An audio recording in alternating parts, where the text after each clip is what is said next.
Hidup adalah sebuah anugerah dari Tuhan, dan kematian adalah sebuah nikmat dan takdir.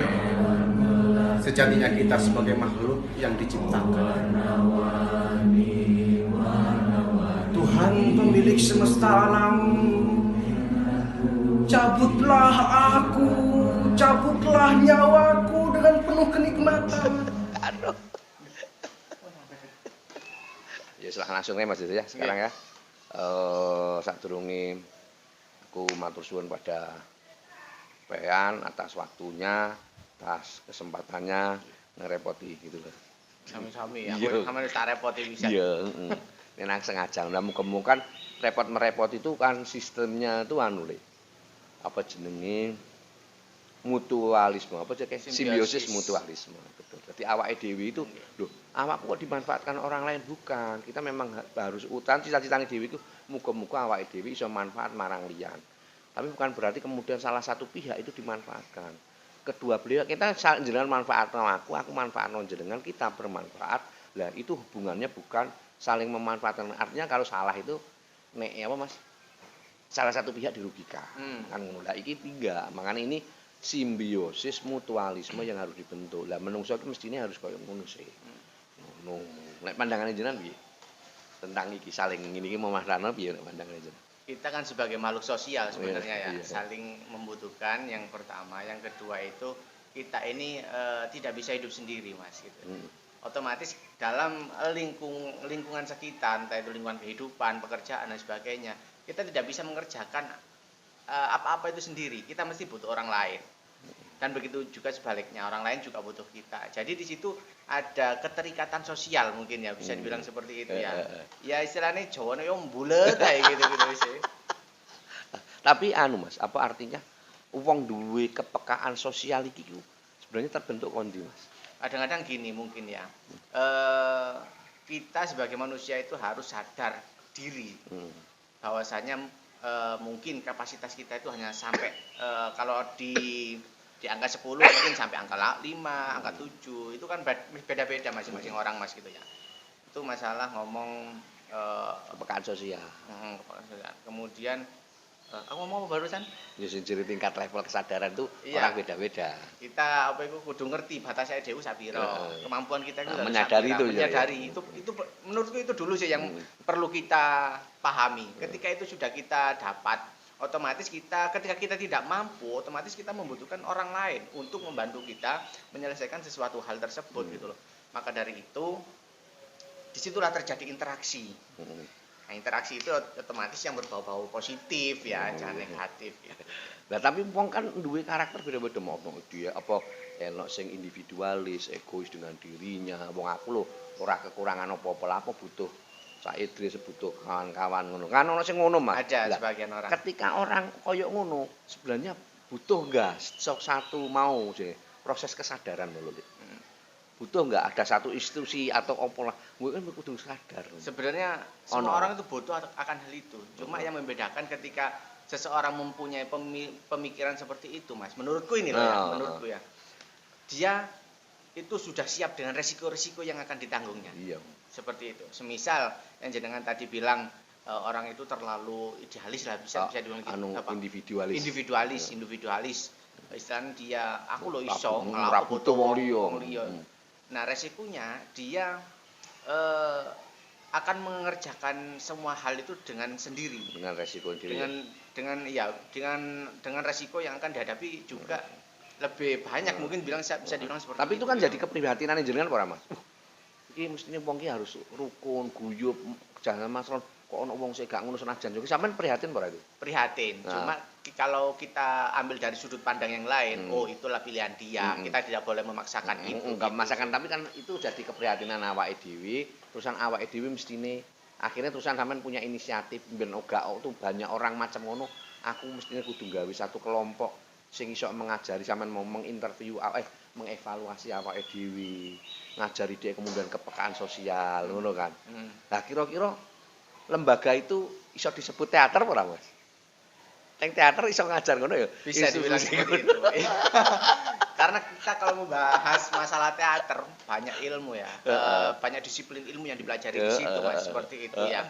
Entah itu dari ilmu sosial, kemudian ilmu kesenian tentunya, psikologi juga banyak sekali di situ yang kita pelajari, yang kita dapat itulah, juga gitu. makanya omonganku sih udah larinya pada akhirnya butuh awake dhewe karena ngerasa prihatin itu, makanya terusan awake dhewe membuat satu institusi, membuat kelompok sing mengajarkan itu. Terusan nek kita sebut itu, kita sepakati bersama itu namanya teater. Nah, karena apa? Karena aku benjenengan mengko akan membicarakan satu yang sama, itu tentang teater sebagai ruang, teater sebagai proses membentuk kepekaan sosial yang dhewe. Nah, kira-kira selama ini kan jenengan kayaknya juga ngecimpung ning kono. Itu tahun piro to, Lis? Tahun piro to, Mas? Di teater tahun piro? Aku awal mula seneng teater itu sejak SMA sebenarnya. Oh iya, Mas. Iya, 2009-an lah ya. Di SMA itu. Di SMA. Oh, di SMA ikut teater. Iya, teater cuma dalam arti ya drama-dramaan gitu aja. Tapi setelah tahun 2013 aku nyemplung benar-benar di teater. Oh, ternyata kok ngene teater. Teli cak ngono. Neng ndi ku? Ning Untak. Untang, Oh, berarti di SMA-nya di desa. Di desa ya hanya daerah mana, Mas? daerah Tongas Probolinggo. Oh, di Probolinggo. Iya. Karena sampean duwe itu sejane wis duwe rasa kesenangan. Pertama sih seneng cuma drama-drama aja Mas gitu loh. Oh, ternyata enak, seru gitu loh drama-drama. Setelah masuk kuliah, ikut UKM di Untak itu kok ini ternyata teater gitu. Jadi nggak hanya sebatas drama di situ gitu loh. Ada beberapa proses latihan yang istilahnya itu berbasic fisik, kemudian istilahnya ya mental itu juga dilatih, diasah juga di situ. Oh, ternyata tidak seperti yang saya harapkan, tidak seperti saya yang bayangkan gitu loh. Luar biasa itu. Lu masuk gitu, Mas? Iya, aku first impression atau itu pandanganku pertama kali kayak gitu. Oh, ngono. Lah, menurut jenengan si teaternya jenengan Kusuma Untak Surabaya ya, Mas. Apakah Mas waktu itu menurut jenengan cukup menjadi mewadahi jenengan punya segala kegelisahan, segala proses pencarian jenengan sudah mewadahi atau kaya apa, Mas? Sudah mewadahi, menurutku sih sudah mewadahi. Cuma tergantung kita. Kita punya kegelisahan itu kadang-kadang gini, Mas. Aku udah kegelisahan gitu loh.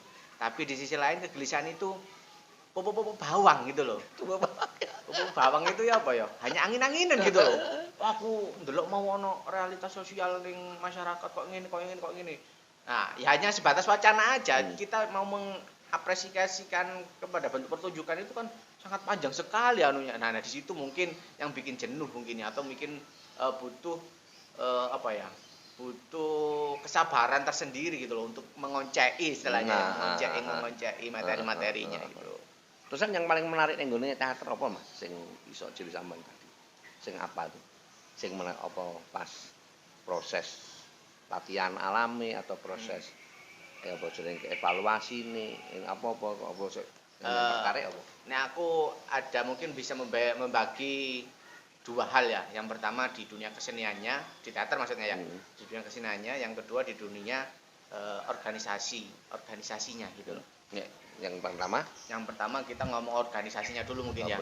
Di dunia organisasi teater ini aku tertarik dan sangat berkesan sekali ikatan tali persaudaraannya, Mas. Kok bisa, Mas?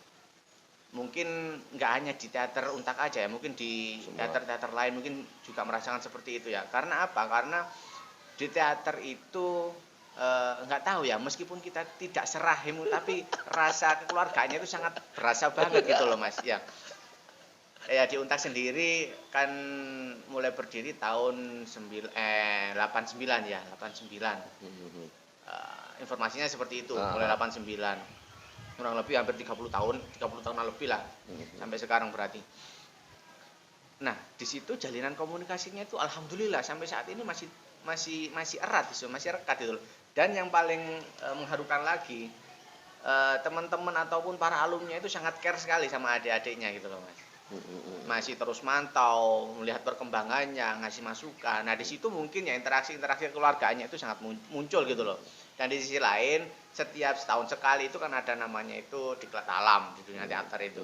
Nah, otomatis itu sebagai ajang silaturahmi juga, kumpul-kumpul, lepas kangen, sambil nostalgia mungkin yang mas-masnya itu, biar kok ngene gitu loh. Dan mungkin di sisi lain ada kegiatan-kegiatan yang juga melibatkan alumni. Yang menarik lagi ketika mungkin teman-teman teater pentas di luar kota, misalnya kota Lamongan, kota Tuban. Nah, di situ mesti kan setiap kota itu mesti ada alumninya gitu loh. Mesti di situ ketika kita berkunjung ke salah satu kota, kontak alumni, Mas, kita ada di sini lagi pentas, dia sowan, dia kadang-kadang diajak ke rumahnya makan bareng di situ gitu. Walaupun bukan arek teater, Mas. Alumni atau alumni teater. Alumni teater. Oh, alumni iya, teater. alumni teater Mesti respon gitu ya. Iya, benar, mesti respon gitu, seperti itu. Responnya hangat sekali gitu loh. Ya wis koyo dulur dhewe lah, sekarang kayak gitu. Itu di apa itu segi organisasinya mungkin. Alhamdulillah sampai saat ini komunikasi tetap berlanjut. Kemudian di sisi seninya mungkin, Mas. Karena ngomong teater tidak hanya ngomong masalah seni aja gitu loh, Mas. Seni peran. Enggak hanya seni peran aja, di situ ada seni, aku bisa dibilang itu seni mental juga ada di situ gitu loh. Bagaimana cara kita membangun mental seseorang untuk berani tampil di atas panggung, untuk berani apa ya itu mengutarakan pendapatnya, ekspresi zaman ini kan ya. Bener. Nek ngomong arek teater, Mas, kita nggak hanya berpentas di panggung aja gitu loh. Di panggung sosial pun kita juga berpentas itu, Mas. Dalam tanda kutip ya, ada kebanyakan teman-teman itu juga perform art di apa itu terminal, kemudian di pasar-pasar itu ada. Ya sampai dikejar-kejar keamanan juga. Ya itu, makanya itu gimana cara kita untuk melatih mentalnya itu kan di situ juga gitu loh. Kalau ngomong masalah seni, teater Kusuma bukan teater ya. Teater itu sangat komplit sekali sih. Mulai dari seni apa itu penokohan, kita diajari acting di sana, diajari karakter, bagaimana menjadi karakter yang berbeda dengan diri kita, karakter A, B, C, D sampai Z pun di situ pasti diajari. Kemudian seni merangkai kata, seni sastra pun juga diajarkan di situ. Buat puisi, kemudian nulis naskah, nulis cerita, nulis cerpen. Kemudian seni rupa yang berhubungan dengan artistik. Jadi penataan panggung, itu juga dikerjakan arek teater pisan, Mas gitu loh. Jadi nggak hanya sebatas penokohan aja, lighting juga gitu ya. Seni apalagi terus? Seni vokal, suara mungkin ya. Kita kan manusia teater ini kan diajarkan beda kan dengan film. Kalau film kan pakai clip on atau pakai alat bantu kan juga bisa. Tapi kalau teater kan harus live. Kemudian jarak panggung sama penonton itu rata-rata kan jauh. Otomatis dibutuhkan power yang besar gitu loh, agar apa yang kita ucapkan itu sampai ke penonton gitu loh. Nah, itu mungkin pengolahan vokalnya itu perlu latihan-latihan khusus seperti itu. Ya itu sih paling yang menarik ketika kita ngomong masalah seni teater. Kalau ngomong perannya, kita di situ bisa berhubungan dengan psikologi juga. Risetnya itu ya mungkin ketika kita berperan sebagai orang pemarah itu gimana sih secara psikologi, apa yang melatar belakanginya, emang dari bawaan mentalnya atau seperti apa kayak gitu. Nah, di situ kita mungkin juga belajar psikologi juga gitu loh. Apalagi ya, mungkin itu. Ya artinya kan enek meneh, Mas. Cak Idris ini kan gini. Ketika jenengan milih teater, ya kan. Nang kono ana sebarang disiplin ilmu ono gitu kan. Tapi esensinya panjenengan itu adalah mahasiswa Fakultas Hukum. Betul. Kan gitu.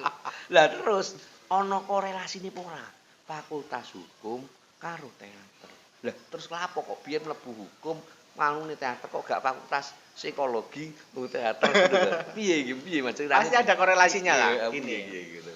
Aku kan milih hukum lah ya, milih hukum. Seneng teater asline milih hukum. Iya. Aku itu gini, Mas. Bisa dibilang itu aku itu orangnya itu apa ya?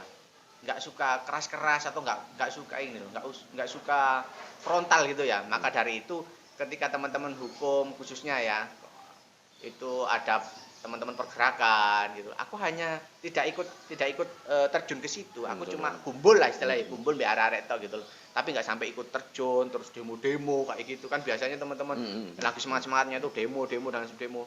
Tapi aku mencoba berpandangan, aku mencoba meluapkan apresiasiku lewat kesenian gitu loh. Aku mengkritik pemerintah itu ya lewat pertunjukanku gitu loh. Aku mengkritik pemerintah itu lewat karya seniku gitu loh. Nah, mungkin anunya di situ gitulah. Tapi tujuannya kan sama untuk mengkritik pemerintah mungkin seperti itu. Tapi jalannya mungkin teman-teman kalau teman-teman pergerakan itu di demo, turun jalan sebagainya. Tapi kalau aku coba memilih untuk melewati jalur keseniannya seperti itu sih. Itu sih mungkin sih. Jadi korelasinya bahwa teater menjembatani panjenengan tetap jadi apa maksudnya fakultas hukum itu kan harus peka respon minim mencermati persoalan hukum Indonesia juga yang carut marut esensinya. Sampean tidak menggunakan jalan sing turun jalan gitu, tapi sampean menggunakan alat namanya teater untuk mengekspresikan protes jenengan, ketidakterimaan jenengan itu Mas lewat itu ya. Jadi ketika milih meron berarti ya tepat juga Mas Yohanes. Ya bisa dibilang ya ada hubungannya juga gitu. Ada muaranya gitu kan ono kanale gitu ya. Terus lah apa jenenge iki ning lah orang tua piye Mas terusan ndontok ngene. Kalau iki piye to iki kok malah hukume malah aku krungu-krungune kan jenengan iki istimewa gitu kan. Istimewa. Fakultas hukumnya gak cuma S1 gitu kan, S2. Alhamdulillah. Bahkan keweren lah sangat luar biasa karena tidak semua orang diberi kesempatan lah bisa jadi S2. Lah kenapa Mas kok ngono? Kok malah S2 kok gak malah aku neng gone pindah fakultas teater kayak apa anu gitu Mas. Yang pertama ngomong masalah orang tua dulu Mas ya. Kok malah S2? Orang tua sebenarnya apapun yang saya lakukan mereka selalu support. Tapi mereka pun juga punya keinginan. Dulu almarhum ibu itu ngomong sama aku, lek wis mari kuliah sampean sing enak golek kerja ning kantoran, kemudian ASEAN, monggo di komputer, nggih Bu, tak ngono. Beberapa kali terus kayak gitu sama aku. Sampai pada suatu ketika aku coba meyakinkan ibuku. Bu, aku nek kerja ning kantoran gak apa-apa. Aku nek gak kerja ning kantoran gak apa-apa ta. Soale istilahnya iku apa itu jiwaku bukan di situ. Aku lebih ke orang itu yang istilahnya itu tidak mau terikat sama sesuatu, terikat jam. Itu aku sangat istilahnya ku apa ya? Sepaneng ngono lho Mas. Rutinitas yang seperti itu mungkin menurutku pribadi ya, itu membosankan gitu loh. Kita nggak bisa mengeksplor hal-hal yang lain gitu loh. Maka dari itu ibuku ya wis gak apa-apa le, yang penting awakmu melakukannya dengan apa itu kesenangan, ikhlas ngono. Seperti itu sih. Dan alhamdulillah aku ketika masih kuliah Mas, S1 masih S1 itu aku sempat beberapa kali ikut proses syuting film kayak gitu, ngekru dan sebagainya, kemudian ya kerja di travel juga seperti itu kan, istilahnya tidak terikat waktu gitu loh, fleksibel gitu loh. Dan di situ aku merasa nyaman. Oh ternyata mungkin ini duniaku. Aku kan masih tahap proses pencarian gitu lah, seperti itu. Hingga pada suatu ketika aku telah lulus dan alhamdulillah aku diterima kerja sebagai legal salah satu perusahaan kontraktor. Itu saya jalani cuma 6 bulan tok Mas. 6 bulan mentok aku disuguhkan dengan apa ya, beberapa ya otomatis legal kan berhubungan dengan banyak orang, konflik dan sebagainya. Nah di situ aku terenyuh. Aku nggak iso koyo ngene iki gitu loh. Aku nggak iso gegeran mbek wong iki gitu. Gak iso. Padahal notabene aku kan fakultas hukum gitu loh. Yang notabene gegeran terus mbek wong gitu loh. Nah di situ aku menemukan satu titik. Aku nggak bisa kayak gini gitu loh. Hatiku tuh menolak Mas. Menolak banget itu loh. Akhirnya aku memutuskan setelah 6 bulan itu aku pamitan, aku resign. Dan aku memikirkan apa yang harus aku lakukan sekarang gitu loh. Aku nggak bisa lakukan apa-apa, aku wis rodok buntu. Akhirnya nggak tahu kenapa terbesit, aku kok kepingin melanjutkan studi lagi gitu loh. Dan akhirnya aku memutuskan lanjut S2-nya itu dihukum juga. Dihukum juga. Kenapa dihukum? Karena aku berpikirnya seperti ini. Ketika aku ke jurusan yang lain, aku harus mempelajari dasar-dasar lagi gitu loh. Sehingga ya mungkin sedikit sulit. Tapi ketika aku memilih fakultas hukum lagi, istilahnya itu linear dengan S1 ku gitu loh. Setidaknya aku punya bekal di situ gitu loh. Dan aku pinginnya kemarin itu kan jadi dosen sebenarnya, setelah S2 jadi dosen. Jadi dosen, cuma sampai saat ini sudah lulus ini masih belum ada pergerakan untuk arah ke sana gitu loh. Masih mungkin mau nimbang-nimbang banyak hal mungkin seperti itu. Iya. Itu S2-nya seperti itu. Tapi apa kamen duwe perasaan yang halus, peka, itu bukan karena to Mas. Akhirnya dampak karena teater mau to lho. Pastinya. Urip ke teater itu. Pastinya, mungkin seperti itu. Aku juga berpikiran apa karena aku dilatih kepekaan di teater, dilatih rasa, dilatih apa istilahnya itu keadaan sosial di teater seperti itu. Sehingga aku istilahnya itu ketika aku gegeran mbek wong aku merasa main gak rasa. iso gitu loh Mas. Mungkin ya salah satu faktor terbesar ya di teater itu mungkin. Soalnya yang non sewu Mas ya.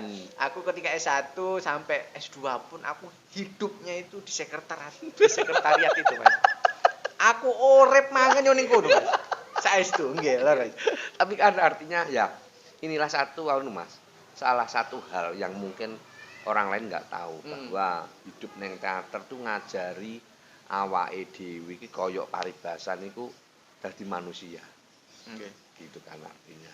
Sampean punya logika, punya hati, punya perilaku dan macam-macam itu ternyata teater diajar itu.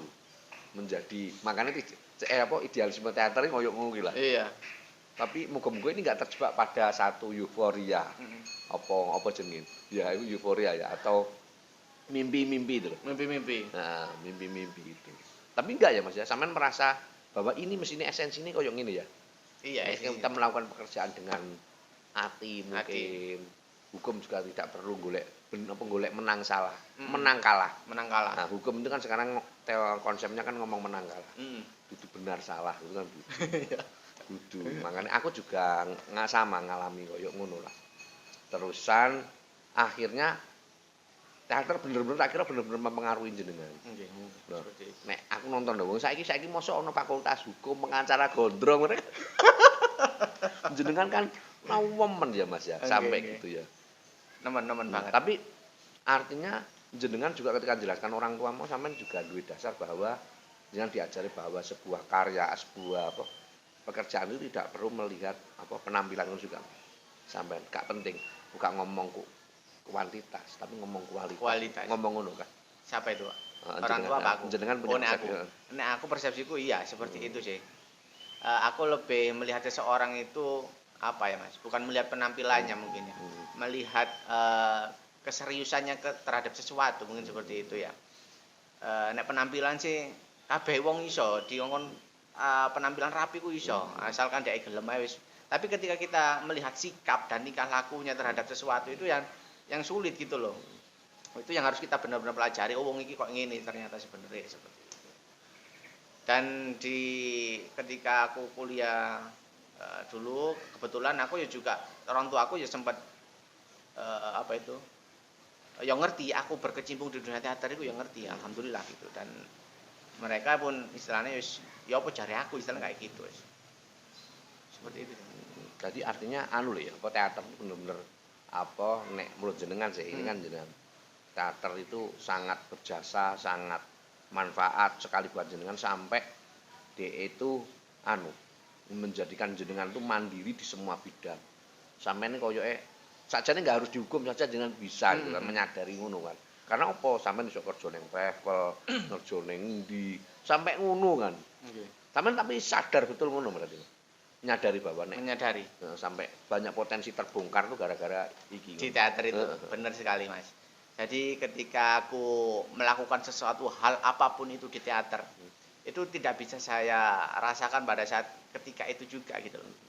Mungkin yang manfaatnya. Nah, bisa saya rasakan mungkin sekitar 5 tahun ke depan, 7 tahun ke depan, 10 tahun ke depan itu mungkin bisa saya rasakan gitu. Salah satu yang saya bisa rasakan saat ini adalah di dunia teater ketika saya belajar perihal artistik, kemudian seni-seni rupa, itu kemudian begitupun juga ketika aku sempat dulu ikut di dunia film-film itu yang saya rasakan saat ini manfaatnya gitu loh Mas. saya di sini kan juga punya sama teman-teman itu punya channel YouTube. Nah, gitu. channel YouTube itu otomatis kan juga butuh pengambilan gambar, kemudian butuh artistik. Yang paling penting juga butuh lampu. Jadi lampu itu yang sangat penting sekali kan ketika kita bikin suasana itu horor, suasana itu sedih, suasana itu apa ya? Senang. Karena vlognya jenengan konsepnya anu ya, berartistik gitu ya. Berartistik, iya benar sekali. Nah, tidak itu natural gitu kan. iya benar. Nah, itu yang saya dapatkan atau saya rasakan saat ini ketika dulu saya melakukan teater gitu loh. Itu sih seperti itu. Banyak hal sekali yang saya dapatkan. Misalnya juga apa ya? Di dunia teater itu diajari penokohan. Bagaimana kita istilahnya jadi orang lain. Aku pun juga merasakan ketika aku di dunia travel. Aku sebenarnya orangnya itu nggak terlalu banyak omong, Mas. Ya biasa-biasa kayak gitu ya. Tapi di dunia travel aku harus berperan sebagai orang yang ramah, sebagai orang yang tahu tentang semua wisata, semua dan bisa istilahnya ngomong uang gitu, ngomong uang. Nah, di situ tak terapkan apa sing tak pelajari, apa yang tak dapat dari teater itu. Ya aku udah kayak ngomong, wis tak akeh omongku. Kudu ngeramut uang, tak ramuti wong pengen apa. Di luar tanda kutip kita kerja di situ ya. Nek kerja ya otomatis tanggung jawab kita, tapi di situ kan ada seninya. Bagaimana kita mengelola orang sebanyak itu gitu loh. Bagaimana kita memanage itu? Kita kan butuh seni juga untuk mengelola itu, Mas. Nah, itu mungkin di dunia-dunia teater itu yang kita pelajari, kita terapkan juga di dunia pekerjaan kita, seperti itu sih. Nah, artinya sebuah institusi bernama kelompok teater di tingkatan SD, SMP, SMA atau universitas atau bahkan teater-teater umum itu sebenarnya keberadaan DE mestinya harus dipertahankan itu. Sepakat. Mestinya ada gitu ya. Tapi kan DE itu menciptakan orang-orang yang kritis gitu loh. Nah, menurut sejarah itu juga dia selalu berbenturan dengan negara dan pemerintah. Dan menurut jenengan saiki perhatian institusi negara atau pemerintah terhadap kelompok-kelompok teater atau gerakan keseni budayaan kaya apa Mas yang sampean lihat? Menurutku semakin hari semakin kesini itu semakin minim sekali perhatiannya ya pemerintah terhadap kesenian, khususnya apalagi teater gitu loh ya.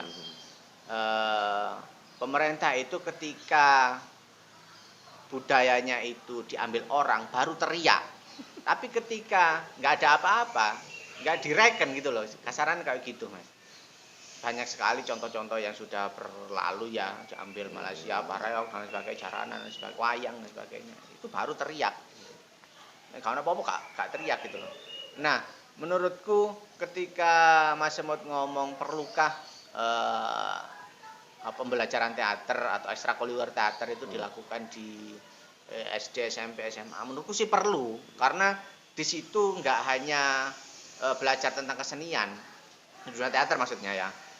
Kalaupun pemerintah ada wacana untuk revolusi mental, nah menurutku ini sangat linear sekali dengan pembelajaran yang diberikan teater, yaitu tentang mengelola mental, bagaimana seorang anak itu kan sekarang kan musim bullying itu sangat marak sekali Mas. Sampai-sampai ada yang bunuh diri juga, sampai-sampai ada yang stres, itu kan sangat miris sekali. Mungkin dengan adanya ekstrakurikuler teater, dengan pembelajaran yang dibikin sedemikian rupa, mungkin di situ ada kepercayaan diri yang muncul, bahwasanya menumbuhkan mental yang kuat itu sangat penting sekali buat kehidupan teman-teman atau anak-anak adik-adik kita yang kecil itu gitu loh Mas.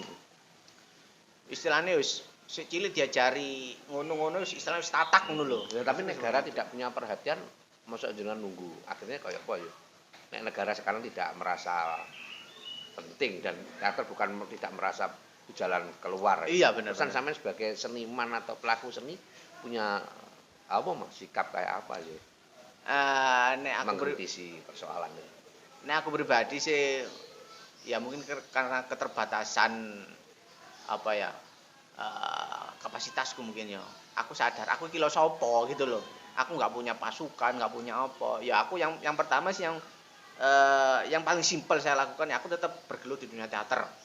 Aku terus istilahnya itu mungkin bisa dibilang ya juga hidup di sana juga gitu loh Mas. Maksudku itu apa ya? aku tidak akan meninggalkan dunia teater ini gitu loh. Aku akan selalu ada di situ gitu loh. Paling kecil itu sih mungkin yang kedua, aku ya terus membantu teman-teman atau adik-adikku di perkumpulanku terus regenerasi, terus jangan sampai mati, terus regenerasi. Ya, syukur-syukur kalau ada biasanya kan teman-teman itu diundang juga Mas, diundang juga di perkampungan, di ya di masyarakat. Itu selalu teman-teman tak support. Ayo main pentas di sini sebagai apa? Sebagai perwujudan eksistensi teater itu masih ada gitu loh. Mungkin kalau teman-teman mungkin ada, aku sempat juga ya bantu-bantu ngajar di sekolah-sekolahan kayak gitu. Ya kayak gitu sih Mas. Untuk pergerakan yang terlalu masif itu masih belum kepikiran aku belum gitu ya. Sampean sementara ini masih menjalankan bahwa sampean berjalan dengan di dalam dunia teater. Iya. Untuk sampean sangat responsif, sangat masif bahasanya jenengan untuk benar membentuk kelompok-kelompok teater kecil karena mungkin satu institusi negara atau siapa pemerintah tidak punya perhatian, yo sementara itu ya. Iya benar. Mungkin teman-teman yang lain bisa menjadi apa yang kita bicarakan itu bisa memotivasi semua kawan-kawan bahwa keberadaan seni teater atau apalah gerakan kebudayaan itu penting. Penting. Salah satunya atau itu membentuk kepribadian bangsa. Kan iya. Karena bangsa ini kalau tidak punya kepribadian, ya tentunya akan morat-marit. Ngono ya Mas ya. Benar. Terus ada hal yang lain nggak Mas yang sampean bisa omongkan? Karena jenengan ini kan artinya dengan dasar ilmu akademisinya itu benar-benar tidak ada hubungannya gitu kan. Misalnya dengan mengambil teater gitu kan. Iya. Nah, artinya ada gak sih sampean butuh omongan bahwa bekerja berproduktivitas atau kerja kreatif itu tidak harus mengganggu, tidak harus sekolahnya sama gitu loh maksudnya. Oh, tidak harus linear dengan jurusan kayak gitu sih. Sebenarnya kuncinya sih harus bisa membagi waktu sih Mas. Kuncinya sih itu. Aku kebetulan selain di dunia teater, di organisasi teater, aku waktu kuliah dulu kan sempat juga ikut BEM. Senat itu ya. Senat itu kan juga ikut juga. Yang penting kuncinya itu. Yang penting kita harus tahu dulu tujuan kita untuk kuliah itu apa. Yang pertama tidak boleh ditawar lagi tujuan kita kuliah ya untuk kuliah gitu loh, untuk menuntut ilmu, untuk memperoleh ijazah, lulus tepat waktu. Karena apa? Karena kita kuliah itu dibandani orang tua. Kita tidak boleh mengecewakan mereka. Yang perlu aku tak pegang ya itu yang pertama. Mau tidak mau aku harus kuliah, tidak boleh bolosan, kemudian harus lulus tepat waktu. Syukur-syukur dapat nilai baik seperti itu. Di situ.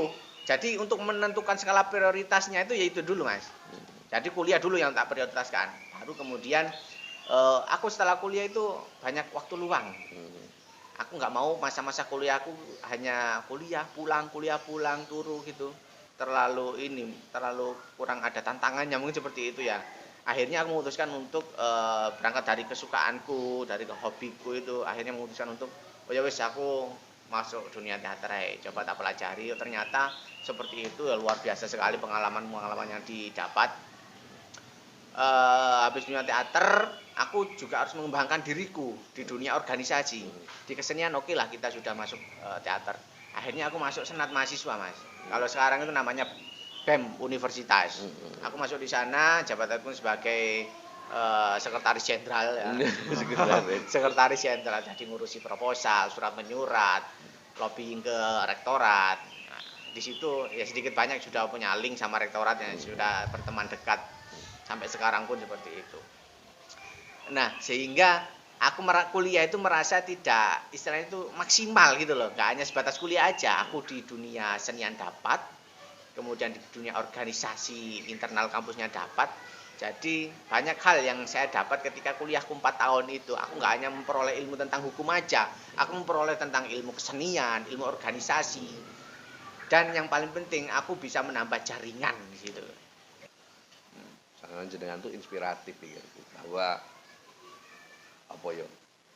dengan segala sekolahnya yang beda, dengan segala aktivitas yang beda, yang banyak juga, jenengan tetap bisa artinya bisa berbuat, berbagi untuk diri jenengan sendiri, mengejar karir, ngono kan, punya tanggung jawab sebagai manusia yang harus bekerja dan bersosialisasi gitu kan. Itu kan sangat luar biasa. Amin amin amin. Ngono kan. Ternyata kuncinya ya mau sampai punya kepekaan, punya kesadaran, punya tanggung jawab, ngono kan. Apa meneh mau iso bagi waktu. Bagi waktu. Ngono ya Mas ya. Nah, oke lah. Mungkin anu Mas. Mungkin Apa? Mungkin ngono ya. Iya, mungkin gitu. Oke lah. Aku matur suwun sekali waktunya. Oke, sami-sami Mas. Ngono ya Mas ya. Oke. Matur sembah nuwun. Kurang lebihnya itu yen ono salah sepurane sing akeh. Aku juga minta maaf juga Oke. apabila ada Oke. keluputan salah-salah ngomong bicara. Iya iyalah. Untuk itulah engko nek kurang lebih kita bisa sambung meneh Mas ya. Siap siap. Oke, matur suwun nek ngoten. Nggih. Oke. Assalamualaikum warahmatullahi wabarakatuh. Sami-sami. Assalamualaikum warahmatullahi wabarakatuh.